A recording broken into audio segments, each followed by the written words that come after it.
So I am interviewing today Matt Wolach, who is a SaaS sales coach. Welcome to our chat, Matt. Great to meet you. Could you just share with us a little bit of background about who you are and what you do?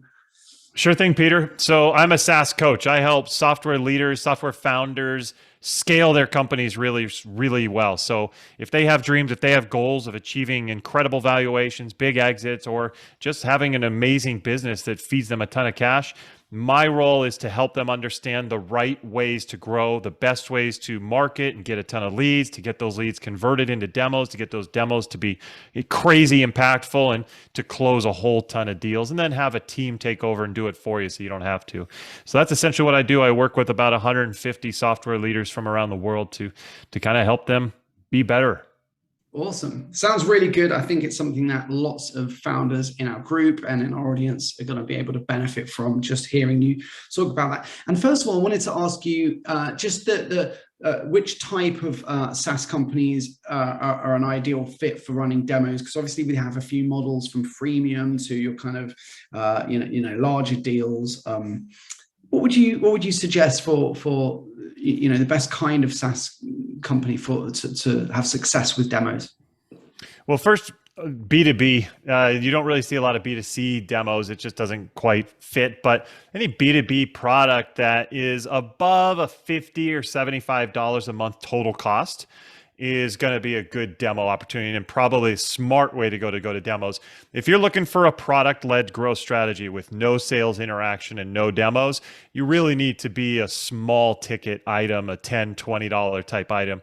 Because once you start getting to higher dollar amounts, once you start getting into the 100, 200, 300, 500, nobody's going to just click around the internet and just click some buttons and say, yes, I want to buy this for $6,000 a year or something like that. It just doesn't happen. So once you get above 50 to 75 is about where we see the break point. You need to start thinking about how can your sales team actually make things happen. Initially, that sales team is you, the founder, but eventually it's going to be other people taking over if you want to scale.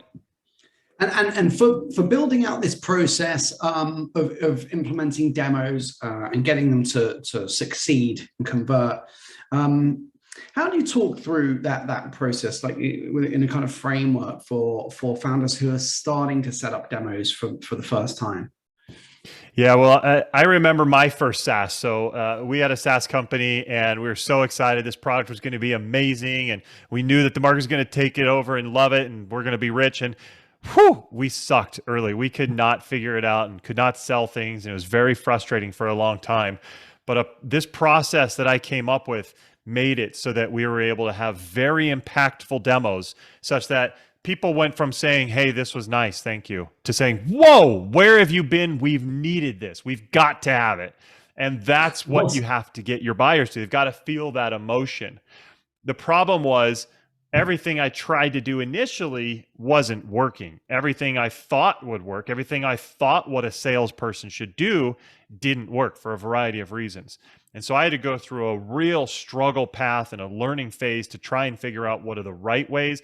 And I took from this book and from that article and that video and that mentor and came up with a process that works for SaaS. And now it's used by, I'm very fortunate, it's used by SaaS companies around the world to help themselves scale, and something that we use to be able to scale and eventually exit for 9 figures. So the process is called the perfect deal process, D.E.A.L. That's an acronym, and it stands for discovery, educate, associate, and lead. Those are the 4 things you need to do in your demo if you absolutely want to close the buyer. And if you want to get them emotional enough so they say, I've got to have this, you have to do those things. I love it. Okay, so I like the fact that this came from your personal experience, and it sounds like you drew on a few different resources to put this together. How long did that take you, and what did that look like? Was that a real struggle building your own kind of process to get these demos working through that frustration period where you started off and they weren't working out so well? Oh yeah, it was years. It was a lot of trial and error and, oh, this, nope, that didn't work. What about, let's go down this path. And 6 months later, nope, that didn't work. Let's start all over. And it was so difficult and frustrating. You think you've got something, you think that the market is going to take to it, and they just don't. And there's a lot of pulling your hair out, a lot of sleepless nights. And That's why I said I've got to have a process. I'm not content to just go back to doing a regular job. I've got to have a way to do this. And fortunately, this process was what turned us around. The team was closing on average 63% of their demos. And me, I was closing 81% of my demos. So Wow. it's a process that if you do it correctly, you are going to absolutely kill it with demo conversion rates. Now it just becomes, hey, now that we know our demo is productive, it's a machine, we know we put some in, we're going to get a lot out. Let's just fill the funnel and get people in here. Cool. And can I just touch on the product? So how much did your product change during this period, and how how much did you have to develop your product as you were also working on the demos? I mean, did that have a lot of influence over the success rate too? The product was very good. We knew the product was good, and it continued to evolve. It continued to get better. The look of it was better. The feel, the user experience was better all the way through. But what I say is that is great for people who are using the product, people who are in and using it. It's very important for their user experience. And our churn rate went down through the years because the product got better and better. But even with an okay product when you get started, and that's kind of my advice. A lot of founders ask me, hey, when should we launch? When should we say, okay, we've got our MVP, we're ready to launch? If you, the old adage, and I didn't come up with it, but if you're happy with your product when you release it, you launch too late. You got to get it out there before. You've got to get experience. You've got to get people beating you up on it. You've got to feed that engine of feedback. And once you do, you'll start to iterate towards your market. And that's what we did. We started to get better and better as our market said, hey, we need this, we need this. Absolutely, that helped sales, but it actually helped churn a lot more. It helped our retention rate. And we got an over 99% retention rate because the product, the user experience got better and better over time. Fantastic. Okay, so I wanted to touch on that and just to see how it influenced, how they interrelated. But can we jump back into your D.E.A.L process and just touch on them? Would you care to explain, talk us through that process and what each of those stages represent? Yeah, for sure. So when you're doing a demo, a lot of times we think, oh, our product's great. Let me just show the product and they're going to love it. And that's what I used to do and thought that it was great. And that's what a lot of people do. And especially if you're a technical founder, you think, yes, it's going to be great. The problem is human brains don't work like that. And we've got to go through other steps to get a human to become emotional about that product. When they just see what it is and they see some buttons, you click this and click that, then it feels like work. And I've got to do this, I got to do that. Instead, we need to take that into more of an emotional conversation. So the way D.E.A.L works, the perfect deal process, D is for discovery. Discovery is the most important piece of the entire sales process. The problem is most people think discovery is just to learn to see if they're a fit, to see if they are the right customer for you. And that's absolutely important. You should be learning to see if they're a fit. But that's just one piece. You also want to make sure that they connect with you, that they understand you as a person and you as a company. You want to make sure that they trust you in that early discovery phase, even if you're just asking questions. The way you ask questions and the questions you ask show them this person gets my industry and knows what they're talking about just because you're asking questions. You don't have to say, hey, I know your industry. I've been doing it for a long time. The things you ask, they'll know that you are an expert at what you're doing.